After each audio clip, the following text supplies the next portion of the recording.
Hello students, in the previous lecture we have gone through the complex analysis, the complex variables, and we studied the complex functions, complex variable, the necessary and sufficient condition for the function to be analytic functions. Now we are going to discuss certain problems on analytic function. Now see the second lecture. We are going to solve some problems on analytic. In analytic, what we have to find sometimes in for a complex variable, whether we have to find that whether the function is analytic or not. We have to find whether the function is analytic or not. Either we have to find the function is analytic, or we have to find certain parameters. We find the parameters if the function is analytic. Now see the first example. Find the values of c1 and c2 such that the function fz is given to you x square plus c1y square minus 2xy plus I times c2 x square minus y square plus 2xy is analytic. Also find f dash z. As you know that we have to show that this function is analytic, and you know the condition for the analytic. कि analytic अगर कोई function होता है तो conditions क्या हैं, दोनों equations हम लोगों को पता है कि एनालिटिक होने के लिए कि del u upon del x बराबर del v upon del y होना चाहिए, और del u upon del y बराबर minus del v upon del x होना चाहिए. ये हमको इसमें करके दिखाना है कि अगर ये चीज़ अगर प्रूव हो जाती है, सीआर इक्वेशंस जिसको हम कहते हैं कुशी-रीमान इक्वेशंस, अगर ये सेटिस्फाई हो जाएंगी तो इसका मतलब ये एनालिटिक है. अब इसी के लिए हमने देखा ये एफ जेड ये दिया हुआ है. अब you can write f z is equals to, f z किसके बराबर होता है, डब्ल्यू के बराबर. तो डब्ल्यू is equals to f z, और डब्ल्यू is u plus i v. So u plus i v. So in this way we can see that the value of u is x square plus c1 y square minus 2xy, and the value of v is c2 x square minus y square plus 2xy. So in this way we have find u and v. Now the function to be fz to be analytic, it should satisfy the Cauchy-Riemann equations. Cauchy-Riemann equations के लिए आपको क्या निकालना होगा, del u upon del x निकालना होगा, del u upon del y निकालना होगा, del v upon del x निकालना होगा, और del v upon del y निकालना होगा. ये आपने चारों निकाल लिए. Del u upon del x 2x minus 2y हो गया, del u upon del y 2c1y minus 2x हो गया, del v upon del x भी निकल आया, और del v upon del y भी निकल आया. अब आप सी आर इक्वेशन जानते हैं कि del u upon del x बराबर del v upon del y, and del u upon del y is equals to minus del v upon del x. हम दोनों को बराबर लिख दीजिए. Del u upon del x बराबर del v upon del y, तो दोनों को बराबर लिख दिया आपने. तो देख लिया 2x माइनस 2y बराबर माइनस 2y प्लस 2x. इसका मतलब दोनों ही बराबर हैं, इसका मतलब ये ट्रू हो गया. सेकंड कंडीशन देखा आपने, del u upon del y is equals to minus del v upon del x. तो इसमें भी आपने देखा कि del u upon del y की वैल्यू लिखी और del v upon del x की वैल्यू लिख दी आपने. अब दोनों तरफ क्या किया आपने, चूँकि आपको इसकी वैल्यूज भी निकालनी है c1 c2 की, तो आपने कोफिशिएंट्स को कंपेयर कर लिया. एक्स एंड वाई के कोफिशिएंट्स को इक्वेशन नंबर 4 आप देख रहे हैं, इसमें कंपेयर कर लिया आपने. तो कंपेयर किया तो क्या हो गया भाई, देखो वाई के कोफिशिएंट अगर दोनों तरफ से कंपेयर करेंगे तो 2c1 बराबर माइनस 2 आ रहा है. देखिए 2c1 में माइनस 2 आया, तो इससे c1 निकल गया माइनस 1. और एक्स के कोफिशिएंट को कंपेयर करो जरा दोनों तरफ, तो देखिए माइनस 2 बराबर माइनस 2c2 आ रहा है. माइनस 2 माइनस 2 c2 बराबर हो गया 1. इस प्रकार दोनों वैल्यूज निकले हैं आपकी, c1 की बराबर माइनस 1 और c2 की 1. इस क्वेश्चन में एक चीज़ और पूछ रहा है, also find f dash z. तो एफ डैश जेड निकालना है, तो इसको क्या किया हमने भाई, एफ डैश जेड की वैल्यू क्या होती है, यू के लिए del u upon del x plus i del v upon del x. जैसे जानते हो कि z by u plus i v, तो एक्स का सेट कर दिया, तो del u upon del x plus i del v upon del x. Del u upon del x की वैल्यू आपको पता है, और del v upon del x की वैल्यू आपको पता है. तो आपने लिख दिया 2x minus 2y plus i times 2c2x plus 2y. Put the value c2 as 1. We have earlier find c2 बराबर 1. इसमें रख दिया तो आपने ये हो गया 2x minus 2y plus i times 2x plus 2y. अब आपने देख लिया 2x प्लस आई 2y, इसको i को अंदर ले गए, आई 2y आई 2x हो गया, माइनस 2y हो गया प्लस 2 माइनस 2y. अब आपने देख लिया x प्लस आई वाई के कॉम्बिनेशन बना लिया आपने दोनों की. देखो पहले इसमें बन गया x प्लस आई वाई बन गया कॉम्बिनेशन, ये इसका x प्लस आई वाई ये बना, और दूसरा x यहाँ से ले लिया आपने, 2i कॉमन ले लिया तो ये हो गया x माइनस 1/y i हो गया, ये हो गया। अब 2x प्लस आई वाई इधर 2i हो गया और x i नीचे है तो i से ऊपर नीचे दोनों गुणा कर दिया आपने। जैसे x i ऊपर नीचे मल्टीप्लाई किया आपने, नीचे हो गया i स्क्वायर तो माइनस माइनस प्लस हो गया, ऊपर i रह गया तो x प्लस आई वाई हो गया। ये चीज़, इस चीज़ का ध्यान दीजिए। ये स्टेप कैसे आया, मेक इट क्लियर। ये step by multiplying with i above and below we get this step। इस स्टेप लिखने के बाद क्या हो गया, x प्लस आई वाई को लिख सकते हैं आप z, तो 2z plus 2iz, so that will be 2 1 plus i z। ये हो गया भाई आपका, ये हो गया आपका example number 1। Now coming on example number 2, prove that the function sine hyperbolic z is analytic and find its derivative. अब sine hyperbolic z hyperbolic analytic है, इसको शो करना है आपको। ठीक है, तो आपने लिख लिया एफ जेड बराबर u plus i v, f z is equal to u plus i v. तो यू प्लस आई वी बराबर किसके दिया हुआ है, साइन हाइपरबोलिक जेड, तो जेड के यहाँ लिख लिया आपने x plus i y, sine hyperbolic x plus i y, ये हो गया भाई। अब एक चीज़ ध्यान रखने वाली बात इसमें ये है कि the expansion of sine hyperbolic x plus i y, ये आपको याद रखना पड़ेगा कि sine hyperbolic x plus i y sine a plus b से किसी तरह एक्सपेंशन होगा उसका, sine a cos b plus cos a sine b. लेकिन sine hyperbolic x plus i y है तो उसका एक्सपेंशन क्या होगा, ये होगा आपका sine hyperbolic x cos y plus i cos hyperbolic x और साइन वाई। तो इसको थोड़ा सा याद रखना पड़ेगा। इसी प्रकार cos hyperbolic x plus i Y, उसको भी याद रखना पड़ेगा आपको। तो ये दोनों याद रखिए आप, इसका एक्सपेंशन। अब आप इसमें से आपने u प्लस आई वी बराबर ये आ गया आपका, तो अपने u लिख लिया sine hyperbolic x cos y, और v बराबर हो गया आपका कॉस हाइपरबोलिक एक्स और साइन वाई के बराबर, दोनों हो गया। अब आपको इसमें क्या शो करना है कि ये फंक्शन एनालिटिक है, तो एनालिटिक के लिए होने के लिए क्या है, CR इक्वेशन सेटिस्फाई होंगी। तो कोशी-रीमान के लिए आपको क्या आवश्यकता होगी, del u upon del x की होगी, del u upon del y, del v upon del x and del v upon del y. इन चारों की वैल्यूज़ निकाल ली। निकालने के बाद आपने चेक किया कि del u upon del x del v upon del y के बराबर है और del u upon del y minus del v upon del x के बराबर है, वो भी है। तो दोनों ही जब बराबर हो गई तो CR इक्वेशंस आर सेटिस्फाइड। अब हमें पता है कि sine hyperbolic cos hyperbolic x sine y cos y सब कंटिन्यूस फंक्शन होते हैं, और del u upon del x del u upon del y del v upon del x del v upon del ये भी कंटिन्यूस फंक्शन होते हैं, and they are satisfying CR equations also, hence f z is analytic everywhere.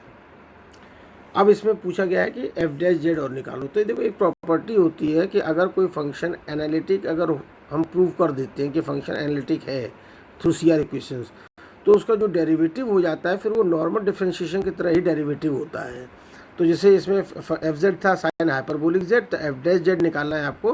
तो sine hyperbolic z का differentiation क्या होता है, cos hyperbolic z. तो कॉस हाइपरबोलिक जेड डायरेक्टली भी हम लोग लिख सकते हैं by giving the explanation, since the function is analytic has the differentiation will be treated as ordinary differentiation. So फिर भी आप निकाल के दिखा दीजिए इसको, एफ डैश जेड बराबर del u upon del x plus i del v upon del x. तो आपने डेल यू डेल एक्स की वैल्यू लिख दी और del v upon del x की वैल्यू लिख दी आपने।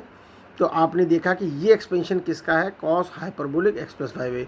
मैंने आपसे कहा था कि दोनों ही आप याद रखिए, ये एक्सपेंशन जो हो गया ये हो गया cos hyperbolic x plus i Y का, और ये एक्सपेंशन हो गया sign hyperbolic x plus i Y का।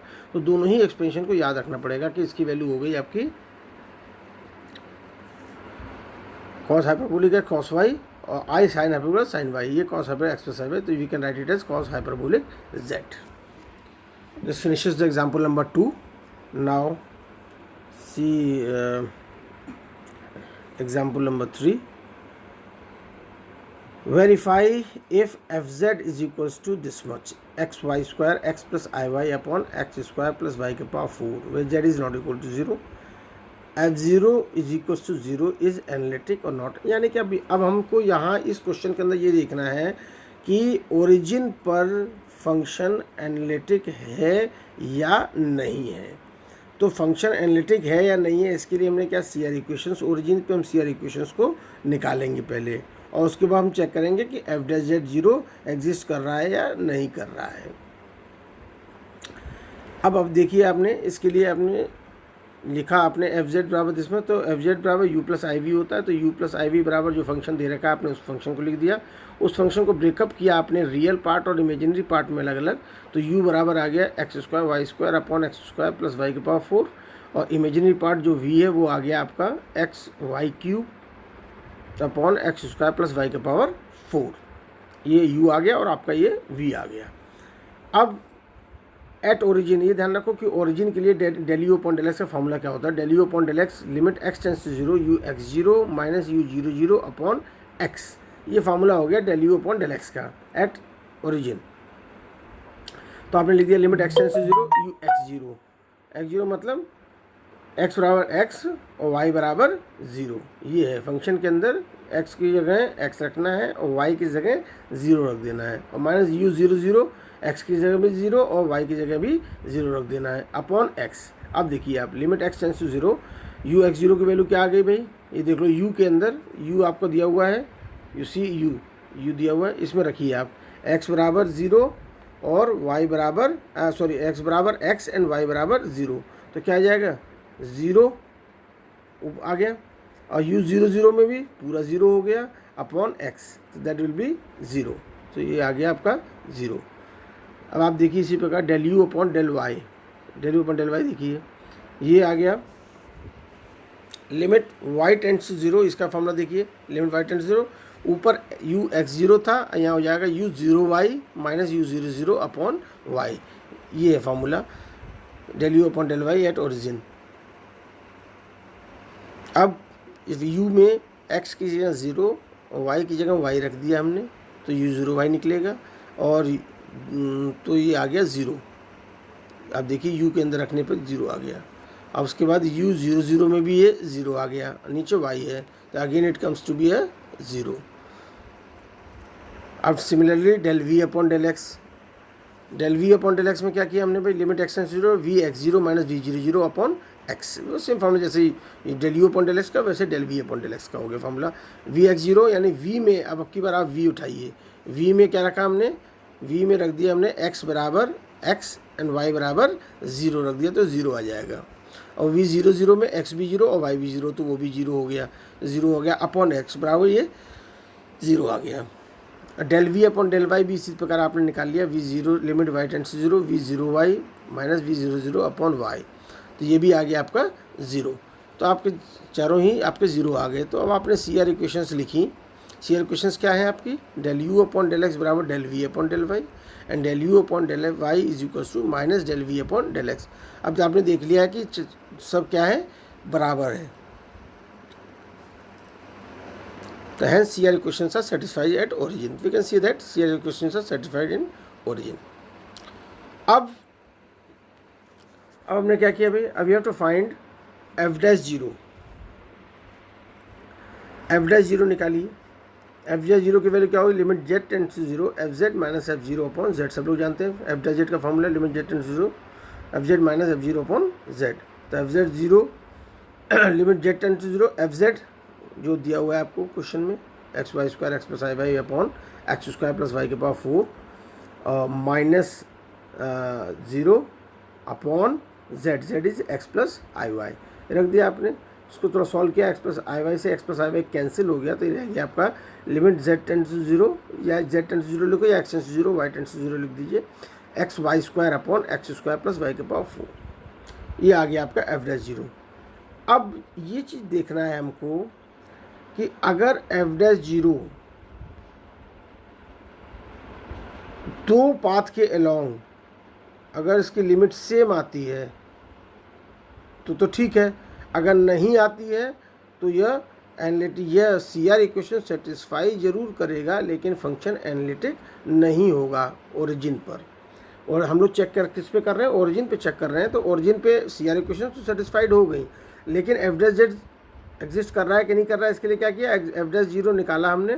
अब हम इस पर we have to find now, जैसे I have written the note, now we have to find f dash zero in two different paths. पहला पाथ हम ले लेंगे किसी भी एक्सिस के लॉन्ग, आइदर एक्स बराबर जीरो और वाई बराबर जीरो, किसी भी एक्सिस के लॉन्ग ले लिया। दूसरा हम क्या करते हैं कि we have to take some relation between x and y, जो कि हम इस रिलेशन जो हम दूसरा पाथ लेते हैं रिलेशन वाला, वो हम इस क्वेश्चन से ही ले लेते हैं। जैसे हमने देखा हुआ एक्स वाई स्क्वायर लिखा हुआ है, तो एक्स बराबर वाई स्क्वायर हमने ले लिया यहीं से ही, या नीचे एक्स स्क्वायर प्लस वाई का पावर 4 है, तो एक्स स्क्वायर बराबर वाई का पावर 4, ये रिलेशन यहीं से हमने निकाल लिया। तो ये आ गया आपका रिलेशन एक्स बराबर वाई स्क्वायर। तो यानी कि दो पाथ के अलावा हम इस लिमिट को चेक करेंगे, F dash zero along path, दो पाथ के अलावा हम इस लिमिट को चेक करने जा रहे हैं कि यह लिमिट क्या हुई। अब देखो, अलॉन्ग रियल एक्सिस वाई बराबर 0, एफ डैश जीरो की वैल्यू हमने पुट कर दी, वाई बराबर 0 पुट कर दो भाई इस लिमिट में, जो लिमिट दी हुई है। तो वाई बराबर 0 पुट करते हैं, ऊपर क्या हो गया 0 हो गया, नीचे क्या रह गया एक्स स्क्वायर रह गया, तो 0 अपॉन एक्स स्क्वायर, तो एफ डैश जीरो की वैल्यू होगी 0 अलॉन्ग एक्स एक्सिस, यानी वाई बराबर 0। अब दूसरे पाथ के अलॉन्ग देखिए आप कि कितनी हो गई है, अलॉन्ग पाथ एक्स बराबर वाई स्क्वायर। अब इसके अलॉन्ग देखिए आप, again let z tends to 0 along curve x बराबर वाई स्क्वायर। तो अब देखिए f dash zero limit y tends to 0, आपने क्या रख दिया, एक्स की जगह वाई स्क्वायर रख दिया आपने, तो y square upon y 4 plus y 4, तो ये आ गया वाई 4 अपॉन 2 वाई का 4 बराबर 1/2। अब आपने देखा इसकी लिमिट जो आई अलॉन्ग दिस पाथ आई 1/2, और उधर लिमिट आई थी अलॉन्ग एक्स एक्सिस 0, तो लिखा हुआ which shows that f dash zero does not exist since the limit is not unique along two different paths, hence f z is not analytic at origin although C R equation से satisfied. तो ये हमको verify करना था कि C R equation satisfy तो करती हैं ओरिजिन पे, लेकिन वो एनालिटिक नहीं है। एनालिटिक होने के लिए we have to take the limit f dash z, और वो दो पाथ के लॉन्ग लिमिट अगर सेम आएगी तो एनालिटिक हो जाएगी about origin, otherwise it will not be analytic about origin. इसी तरह से एक एग्जाम्पल नंबर 4 है, वो भी सेम वैसा ही है जैसा अभी एग्जाम्पल नंबर 3 किया आपने। आप देखिए, show that the function defined by f z is equals to under root mod x y, ये दिया हुआ है, इज नॉट रेगुलर मतलब एनालिटिक एट ओरिजिन, यानी कि हमको शो करना है कि ये ओरिजिन पर एनालिटिक नहीं है, जबकि although C R equation are satisfied, यानी सी आर इक्वेशन सेटिस्फाई करती हैं ओरिजिन पे, लेकिन यह एनालिटिक नहीं है। तो इसको करने के लिए वही प्रोसेस आप सेम करेंगे, आप सी आर इक्वेशंस को सेटिस्फाई कराएंगे और उसके बाद आप एफ डैश जीरो निकालेंगे और वो देखेंगे कि दोनों पाथ के लॉन्ग सेम आता है या नहीं आता है। तो आपने एफ जेड लिख लिया, यू प्लस आई वी बराबर किसको हो गया, under root mod x y के बराबर हो गया भाई। तो इसमें आपने कंपेयर किया तो u क्या आ गया, under root mod x y आ गया, और v क्या हो गया, क्योंकि इसमें v कुछ दिया नहीं हुआ है, 0 आई है तो v बराबर 0 हो गया। अब now at origin 0 0 we have del u upon del x, del u upon del x का फॉर्मूला पता है आपको, limit x tends to 0 u x 0 minus u 0 0 upon x. अब u में x की जगह x, y की जगह 0 रख दीजिए, तो आपको यू एक्स 0 मिल गया, वो कि 0 मिल गया। अब u 0 0 x और y दोनों 0 रख दिए, वो भी 0 हो गया अपॉन x, तो लिमिट x टेंड्स टू 0 क्या आ गया, 0 आ गया ये। So del u upon del x is 0। Similarly we find del u upon del y, वो भी आपने देखा 0 आ गया। Del v upon del x निकाला आपने, वो भी 0 आ गया। Del v upon del y निकाला, वो भी आपका 0 आ गया। चलो 0 हो गए, तो आपने देख लिया कि ये सी आर इक्वेशन दोनों क्या हो गई, दोनों सी आर इक्वेशन सेटिस्फाइड हो गई। Hence CR equations are satisfied at origin. Now we have to check. We have to check f dash 0 along two different paths. f dash 0 हमने लिख दिया, limit z tends to 0 f z minus f 0 upon z, limit z tends to 0 f z की value लिख दी, under root mod x y minus 0 upon z की value x plus i y लिख दिया। Now we have to find that f dash 0 in two different paths. पहला path हमने ले लिया x एक्सिस के लॉन्ग, दैट इज y बराबर 0, तो y बराबर 0 रख दो इसके अंदर, तो ऊपर तो 0 हो गया भाई, 0 अपॉन नीचे y बराबर 0 रखने से खाली x बचा, तो 0 अपॉन एक्स, तो f डैश 0 0 के बराबर आ गया। अब आपने दूसरा पाथ ले लिया, दूसरा पाथ का कौन सा लेंगे आप इसी इक्वेशन से ही देखिए, मॉड एक्स वाई लिखा हुआ तो x बराबर y ले लीजिए दूसरा पाथ आप इसमें। तो दूसरा पाथ हमने ले लिया अलॉन्ग द कर्व y बराबर x, तो y बराबर x रख दीजिए आप, तो लिमिट f डैश 0 और limit x tends to 0, y की जगह हटा के x रख दीजिए, तो mod x x under root upon x plus i x. तो ऊपर क्या हो गया भाई, मॉड एक्स एक्स, तो एक्स स्क्वायर, तो ये रह गया x, नीचे हो गया x 1 plus i, x x cancel हो गया, ये बचा 1 अपॉन 1 प्लस आई, यानी कि ये इस एफ डैश 0 की वैल्यू होगी 1 upon 1 plus i which is not equals to 0। पहली वाली लिमिट आई थी 0 और दूसरी लिमिट आ गई 1 upon 1 plus I, so this shows that f(z)(0) does not exist at origin. ये मालूम पड़ गया, does not exist at origin.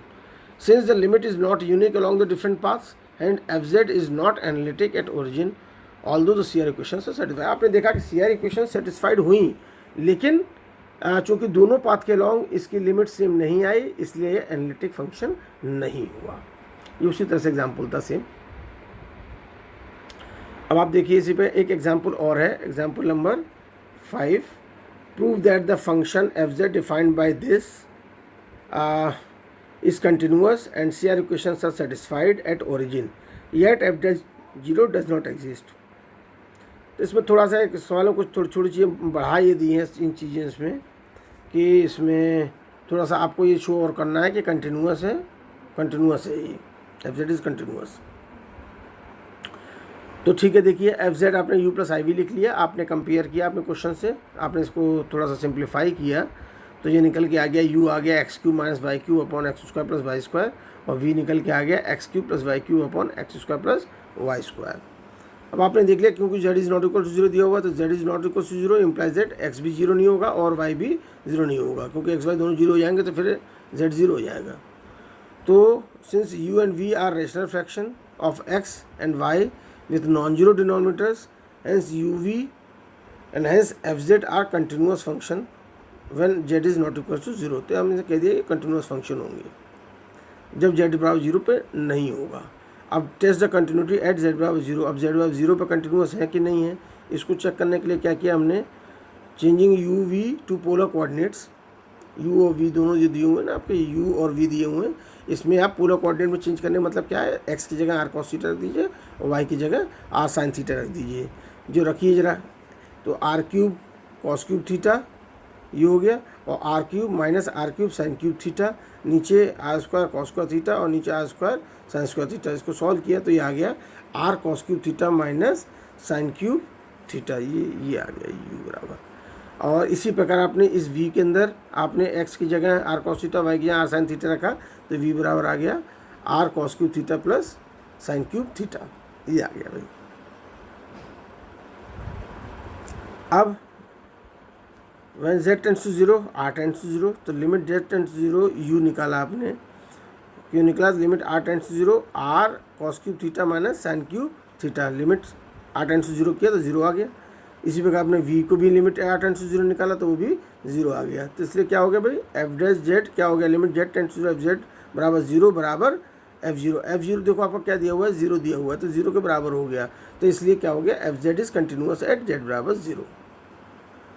तो जब f(z) कंटिन्यूअस हो गया z बराबर 0 पर, तो it is continuous for all values of z। तो इसमें कंटिन्यूअस दिखाना था, इसलिए थोड़ा सा एक्स्ट्रा स्टेप आ गया कंटिन्यूटी शो करने के लिए आपको। बाकी क्वेश्चन सेम है जैसे पहले था। अब आपको दिखाना क्या है कि question CR equations are satisfied at origin yet f(0) does not exist. तो अब CR equation satisfied at origin, तो इसके लिए आपने क्या किया, अब देखिए at origin 0 0 del u upon del से फॉर्मूला वही लिख दिया, u x0 minus u 0 0 upon x। तो u में u देखिए u आपका जो है, u में x की जगह आपने क्या रख दिया भाई, x और y की जगह 0 रख दिया, तो ये आ गया x। दूसरे में रख दिया आपने u 0 0 x के 0 और y के 0, तो आ गया 0 अपॉन x। तो x अपॉन x बराबर हो गया ये 1 के बराबर। अब देखिए del u upon del y, limit y tends to 0 y minus u 0 0 upon y। अब देखिए u 0 y यानी कि x के जगह 0 और y की जगह y रख दिया आपने u के अंदर रखा, तो देखो क्या है, माइनस y आ गया आपका, माइनस y आ गया, माइनस u 0 0 x के 0 y के 0 का, तो माइनस 0 अपॉन y, ये हो गया -1। Similarly for del v upon del x, limit x tends to 0 v x0 minus v 0 0 upon x। अब आप इसमें देखिए v x0 जो है, x के यहाँ x रखा और y के यहाँ 0 रख दिया, v में रखने पे आ गया x, और v में फिर से x के भी 0 रख दिया, y भी 0 रखने पे 0 आ गया अपॉन x, तो ये आ गया 1। इसी प्रकार del v upon del y भी आ गया आपका 1। तो आपने ये देखा अब आपने कि del v upon del x del u upon del x बराबर del v upon del y and del u upon del y बराबर minus del v upon C R equations are satisfied. आपने देख लिया है इससे, इन चारों से आपने ये देखा कि C R equations are satisfied. अब आपको क्या चेक करना है कि एनालिटिक एफ डैश जीरो के दो पाथ के अलॉन्ग, टू डिफरेंट पाथ के अलॉन्ग लिमिट सेम आती है या डिफरेंट आती है। तो we have to check it for f dash zero. F dash zero is limit z tends to zero f z minus f zero upon z. अब देखिए f z आपने पूरा लिख दिया, minus f zero is zero upon z. F zero zero दिया ही हुआ है आपका, वैसे भी जेड के अंदर x by zero y by zero रखने पे जीरो ही आएगा, अपॉन जेड। जेड बराबर एक्स प्लस आई वाई। अब इसको थोड़ा सा सिंप्लीफाई करेंगे आप तो ये आ गया आपका x cube minus y cube plus i x cube plus y cube upon x square plus y square नीचे आ गया, और x plus y i y इसके साथ हो गया, ये हो गया। Now to find f dash zero at two different path. पहला पाथ तो हमने बता दिया, कोई भी एक्सिस के लॉन्ग ले लीजिए, एक्स एक्सिस के लॉन्ग, यानी वाई बराबर जीरो रख दीजिए। तो वाई बराबर zero, f dash zero limit x tends to zero, y बराबर जीरो रख दिया पूरे में, तो जीरो रखने पे क्या रह गया भाई, x cube plus i x cube upon x cube. तो ये क्या बचा भाई, ये वन प्लस आई बच गया ये। तो एफ डैश जीरो की वैल्यू आ गई वन प्लस आई। अब दूसरा पाथ लेना है, तो हमने कहा था कि दूसरा पाथ लेने के लिए क्या करते हैं, हम कर्व से ही ले लेते हैं। अब आप अपना देखिए जरा, फंक्शन से ही लेते हैं।